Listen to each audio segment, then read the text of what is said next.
창조주이시며 주관자이신 하나님, 그 하나님을 바르고 친밀하게 알도록 끝까지 기다리시며 인도하시니 모든 영광과 감사를 드립니다.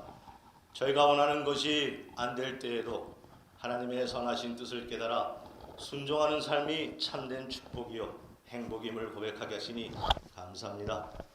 예수님의 귀하신 보혈에 힘입어 오늘도 하나님의 은혜의 보좌의 앞에 섰습니다. 우리의 고집과 어리석음을 주의 보혈로 씻어주시고 예배를 통해 하나님을 밝히 알아 우리를 위해 준비하신 안식과 평강을 누리도록 축복하옵소서. 목사님께서 하나님의 말씀을 전하실 때 축복하셔서 그 말씀을 통해 하나님께 대한 잘못된 오해와 착각은 없어지게 하시고 하나님의 신실하심과 선하심을 확실히 붙잡는 귀한 살아있는 믿음의 시간이 되게 하옵소서. 어려움 중에 있는 성도님들을 긍휼히 여기사 다윗이 여호와는 나의 반석이요 피난처이시며 산성이시더라고 고백했던 것처럼 그 어려움을 통해 같은 고백을 할 수 있는 귀한 시간이 되게 하옵소서. EM 사역을 담당하고 있는 장 목사님을 축복하셔서 지쳐 쓰러지려 할 때에도 죽기까지 순종하셨던 예수님의 사랑을 놓지 않고 끝까지 그 사역을 잘 감당하게 하옵소서. 하나님의 말씀이 전해지는 곳에 하나님의 위대하심과 영광만이 나타나게 하옵시고 이 모든 것을 예수님의 이름으로 기도합니다.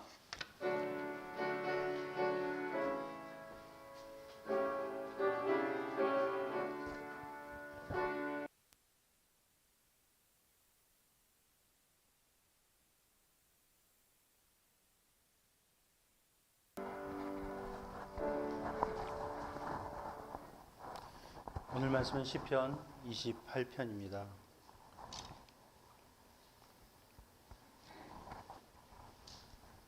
시편 28편의 말씀입니다. 우리 함께 교독하겠습니다. 여호와여, 내가 주께 부르짖으오니 나의 반석이여 내게 귀를 막지 마소서. 주께서 내게 잠잠하시면 내가 무덤에 내려가는 자와 같을까 하나이다.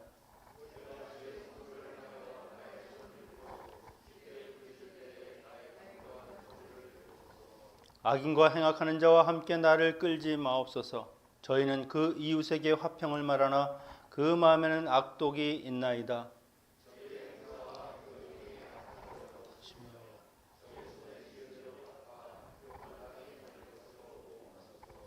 저희는 여호와의 행하신 일과 손으로 지으신 것을 생각지 아니하므로 여호와께서 저희를 파괴하고 건설치 아니하시리로다.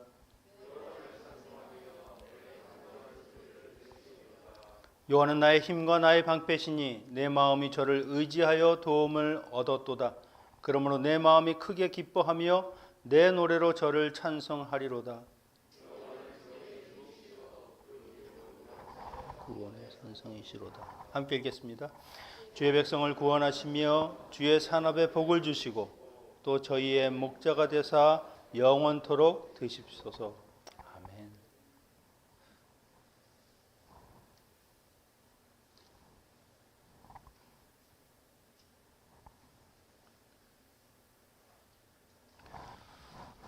인생은 기다림의 연속이다라는 말이 있습니다. 어느 작가가 기다림에 대해서 이렇게 표현을 했는데요. 표현이 참 좋아서 제가 인용을 해봤습니다. 인생은 기다림의 박물관이다.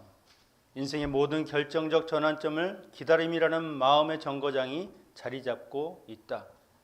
아기가 태어나기까지의 기다림, 걸음마를 떼고 옹알이를 할 때까지의 기다림, 그 아기가 어엿한 성인이 돼 한 사람의 몫을 하기까지의 기다림, 그가 사랑함을 찾고 직업을 찾고 인생의 진정한 소명을 찾을 때까지의 기다림, 이렇듯 삶의 뼈대가 되는 원초적 기다림이 있는가 하면 일상을 구성하는 매우 구체적이고 생생한 기다림들이 인생의 피와 살을 이룬다.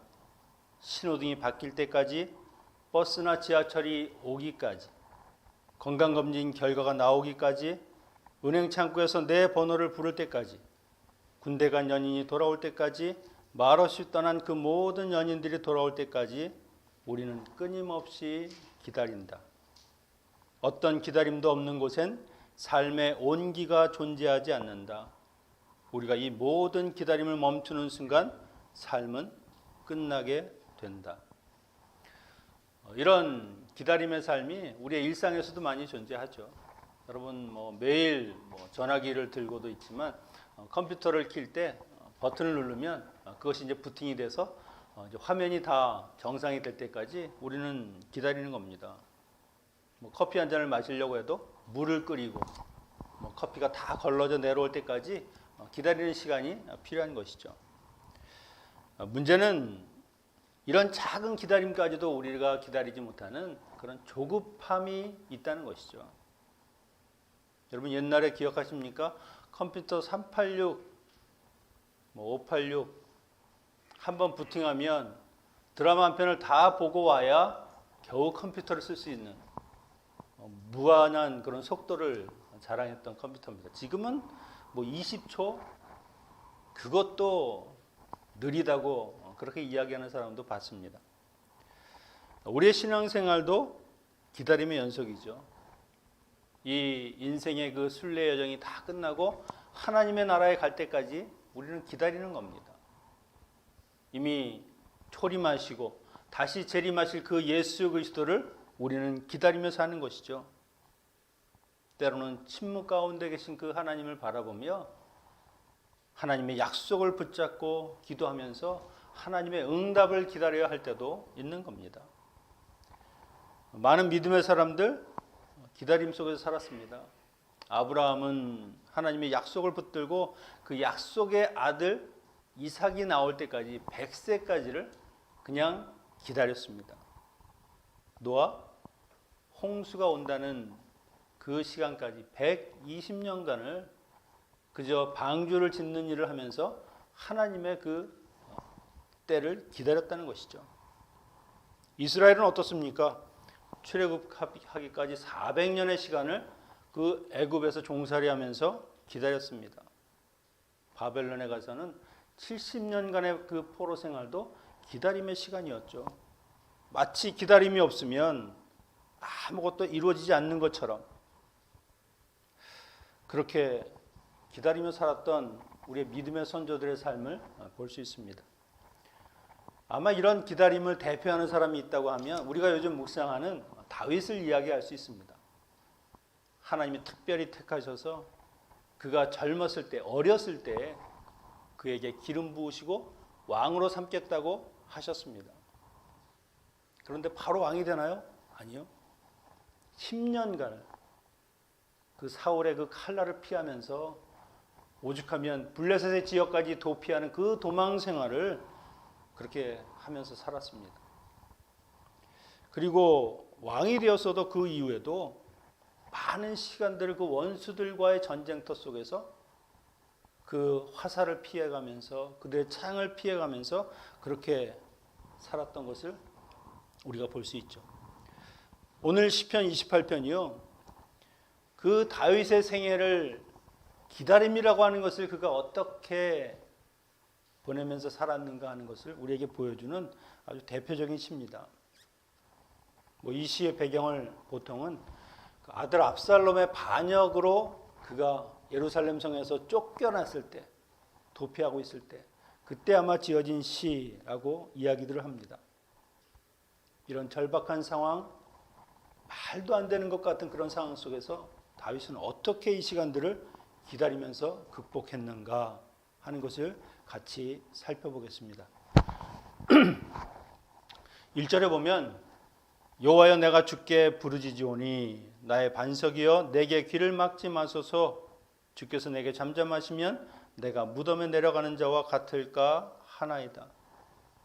다윗은 말할 수 없는 그 찹찹한 심정으로 주님 앞에서 부르짖으며 기도했다. 이것은 외치다. 그냥 소리 높여서 하나님께 지금 자기의 마음의 아픔과 그 슬픔을 지금 토로하고 있는 것이죠. 더군다나 지금 상황은 어떻습니까? 다른 원수들과 싸울 때와는 완전히 다릅니다. 자기를 향해서 칼을 빼든 것은 그의 아들입니다. 압살롬, 사랑하는 아들.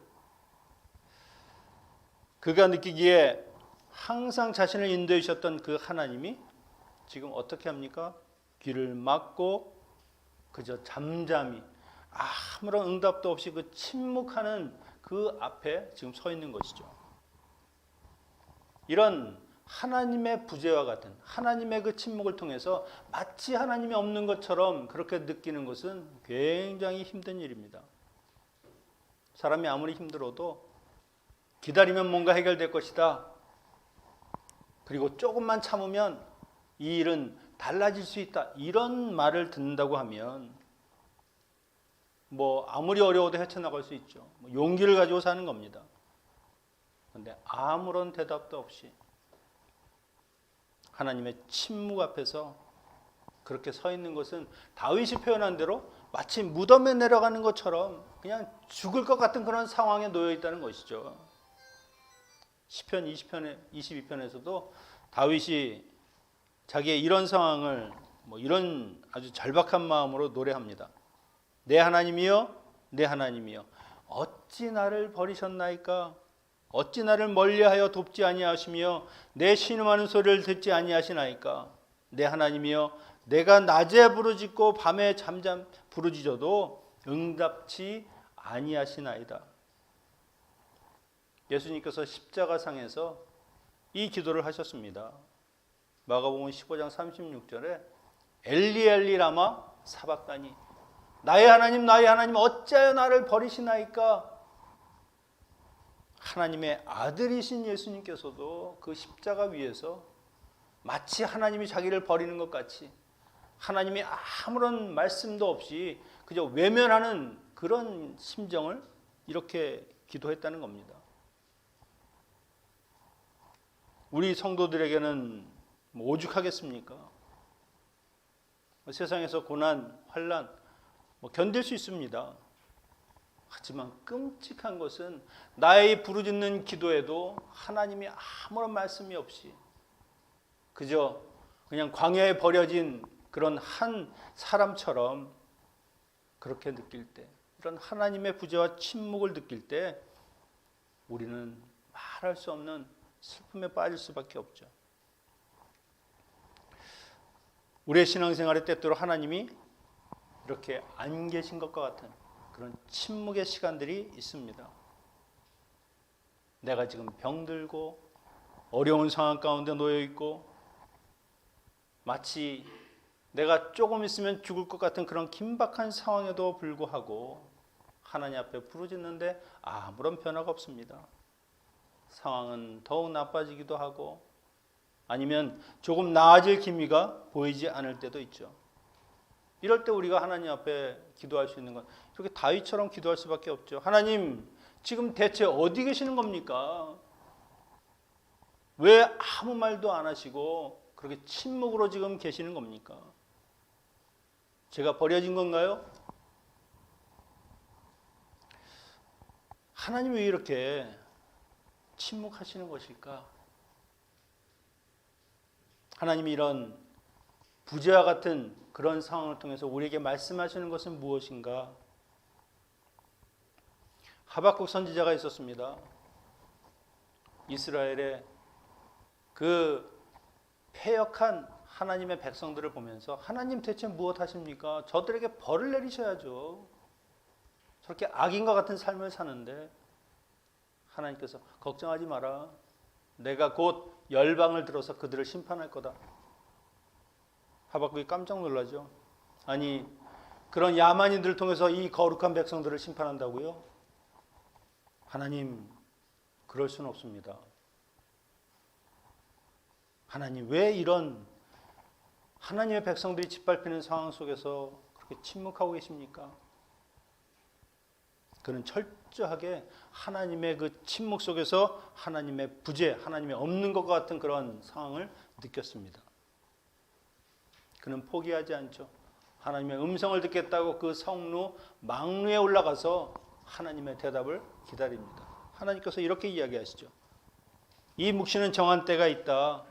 그 종말은 속히 이르겠고 결코 거짓되지 않다. 더딜지라도 반드시 지체되지 않고 응할 것이다. 하나님께서는 약속한 것을 반드시 실행하신다. 그러면 이 하나님의 침묵 속에 우리는 어떻게 살아야 합니까?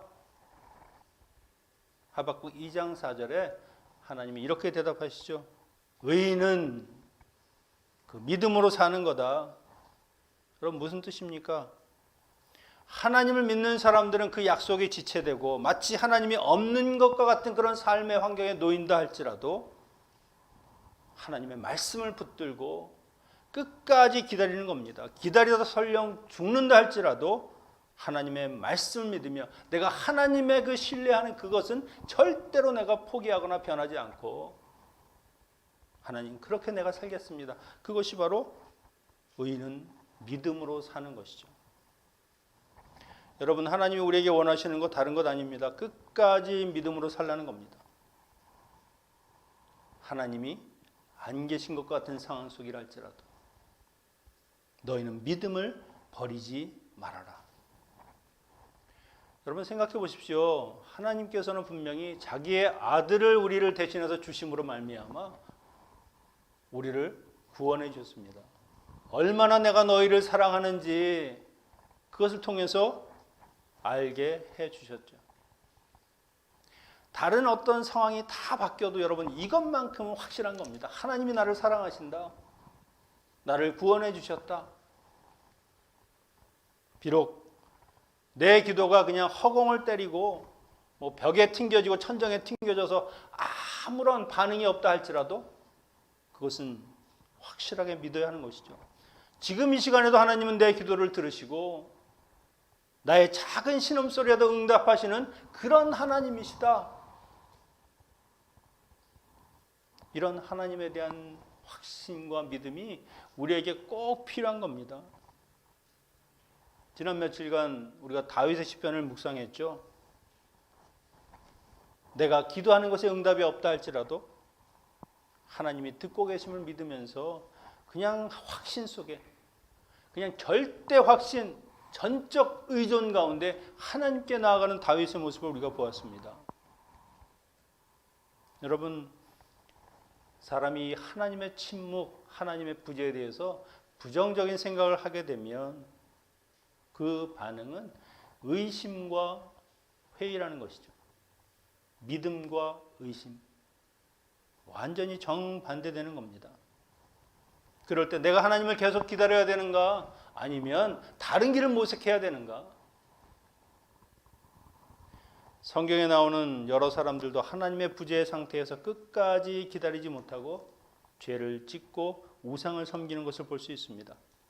출애굽기 32장에 보면 하나님과 시내산에서 언약을 맺었습니다. 이제는 나는 그의 백성이 되고 그는 나의 하나님이 되셨다. 모세가 하나님의 그 율법의 말씀을 가지러 그 시내산에 올라갔습니다. 하루, 이틀, 30일, 한 달이 지나가는데도 소식이 없습니다. 거의 40일 가까이 와가는데 사람들의 마음속에 의심이 생기죠. 불안이 생기죠.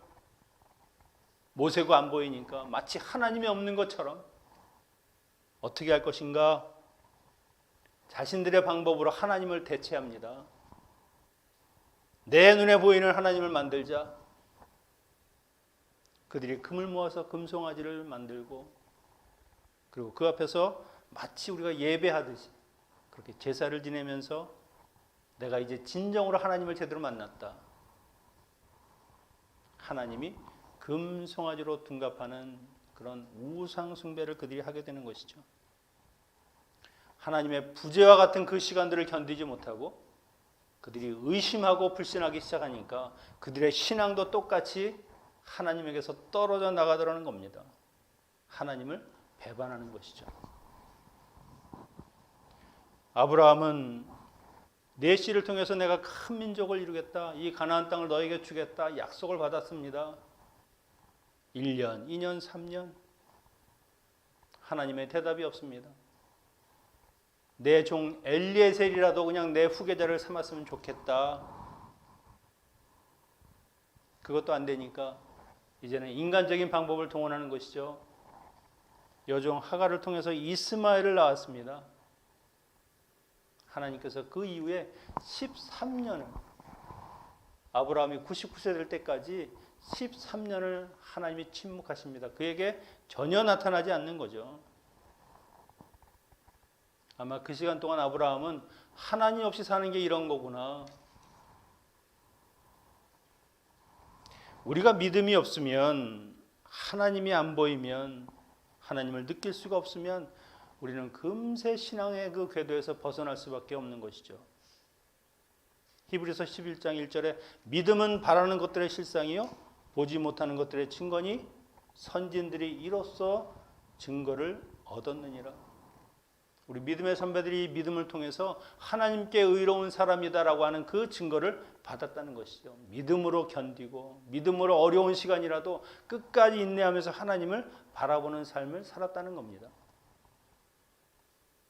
여러분, 지금 내 삶에 보이는 환경이 하나님이 전혀 역사하지 않는 것처럼, 마치 하나님이 안 계신 것 같은 그런 상황이라 보인다 할지라도 여러분, 그 안에서 하나님을 바라보고 하나님을 느끼고 하나님을 찾아야 하는 겁니다.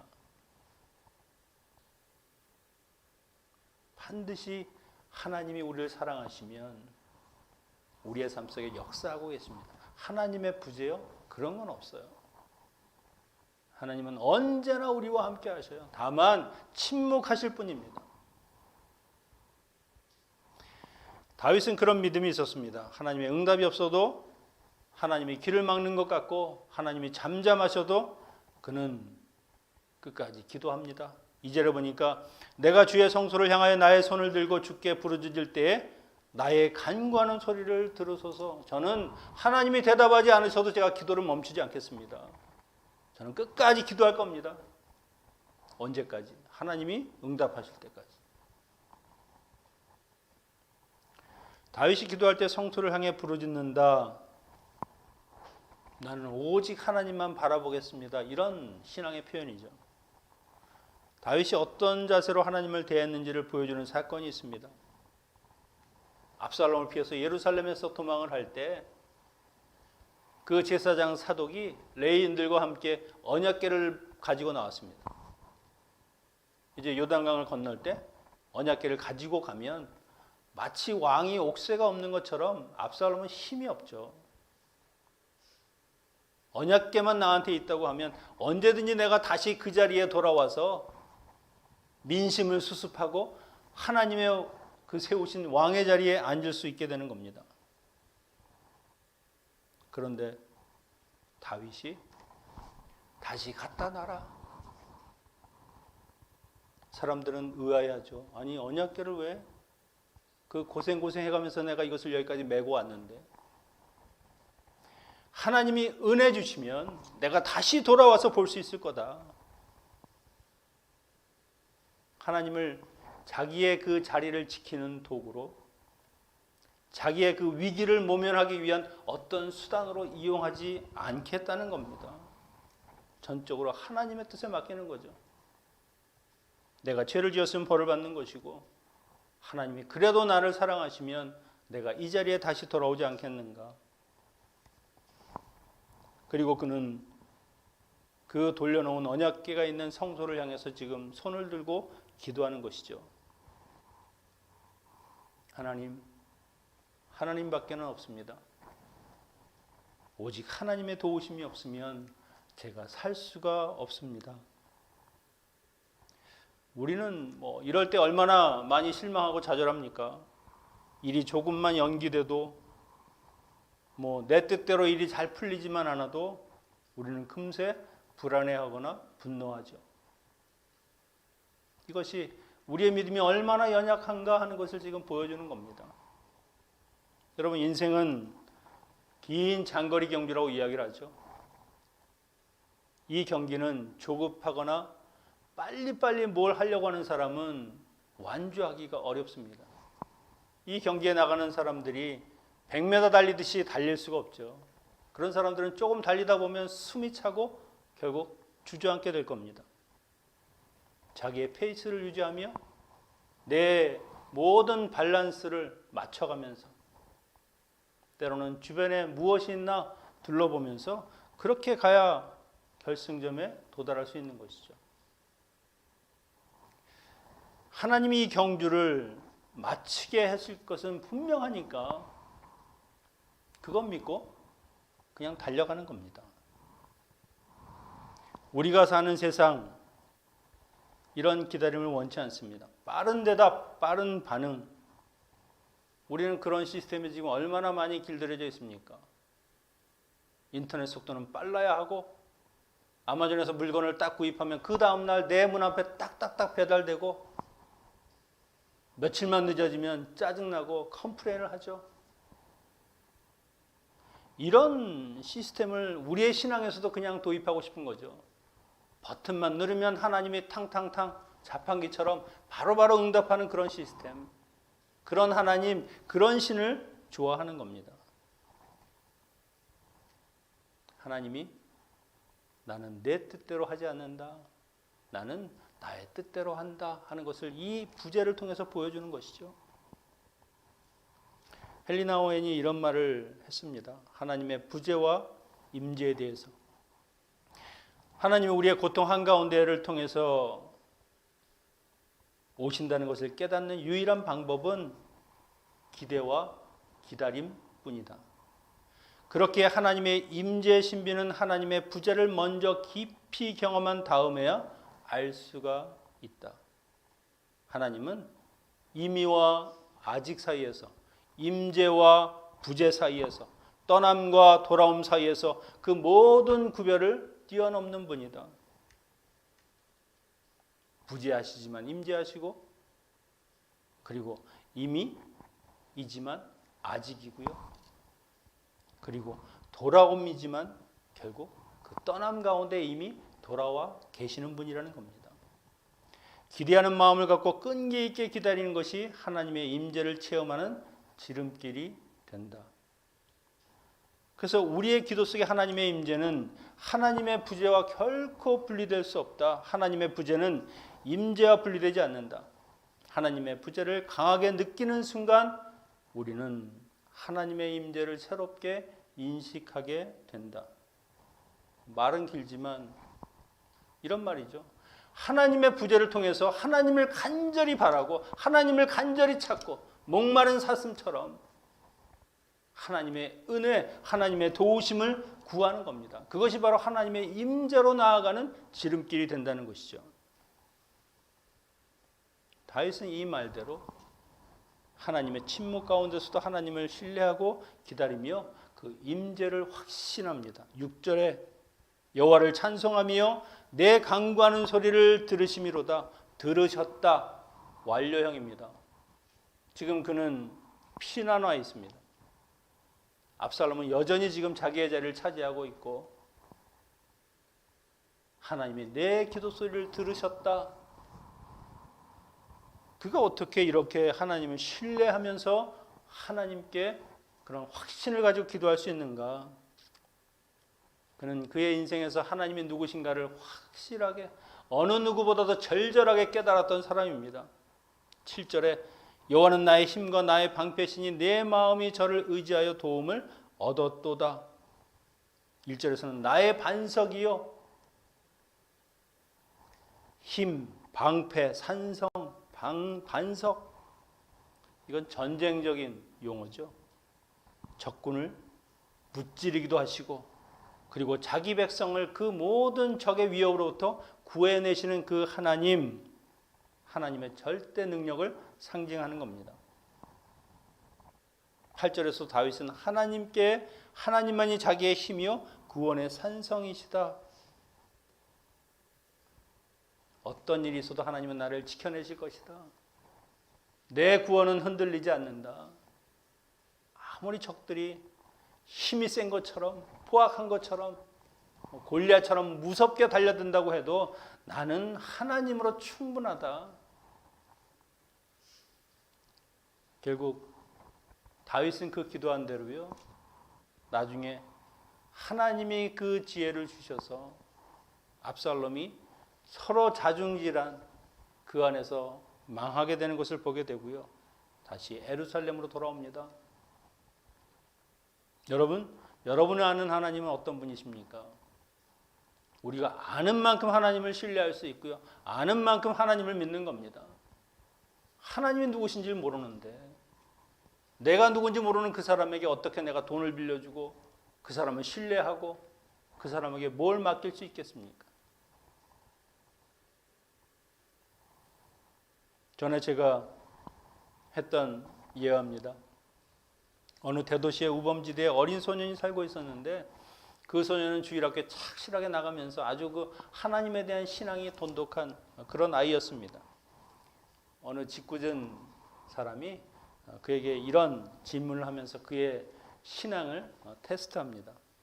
얘야, 하나님께서 너를 사랑하시는데 왜 그분은 누군가를 시켜서 너에게 좋은 신발, 따뜻한 옷, 맛있는 음식, 좀 지금처럼 이렇게 참 아주 힘들고 어려운 생활이 아니라 왜 더 나은 생활을 해주도록 그렇게 하실 수 있는데도 안 하시는 거냐?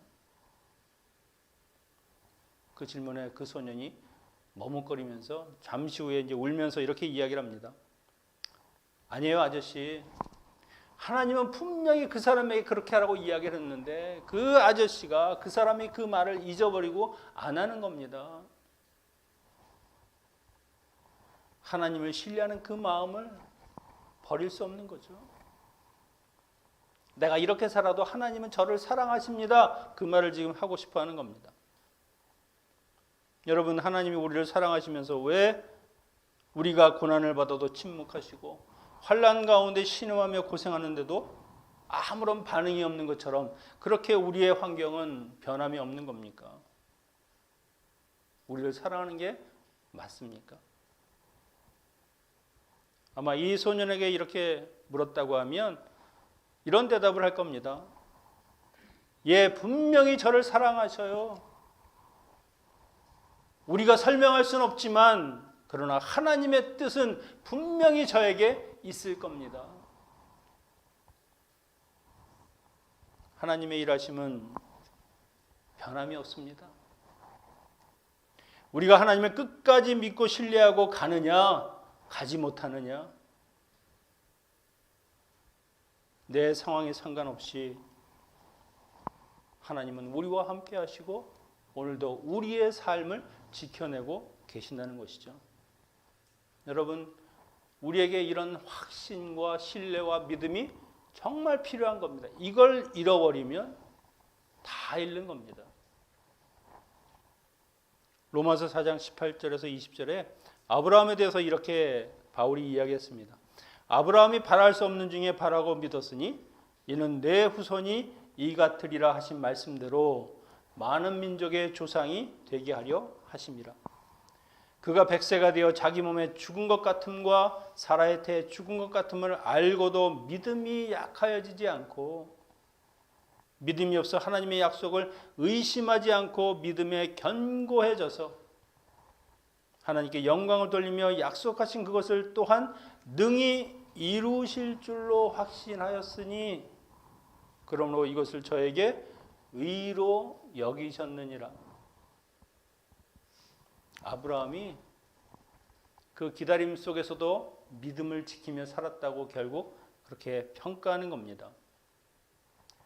만약에 아브라함이 내가 괜히 잘 사는 그 하란을 떠나서 그 갈대아 우르에서 내가 떠나와서 왜 여기 와서 이런 고생을 하냐, 약속이 이루어진다고 내가 미쳤지. 만약에 그렇게 하고 돌아갔다고 하면 얼마나 불행한 사람입니까?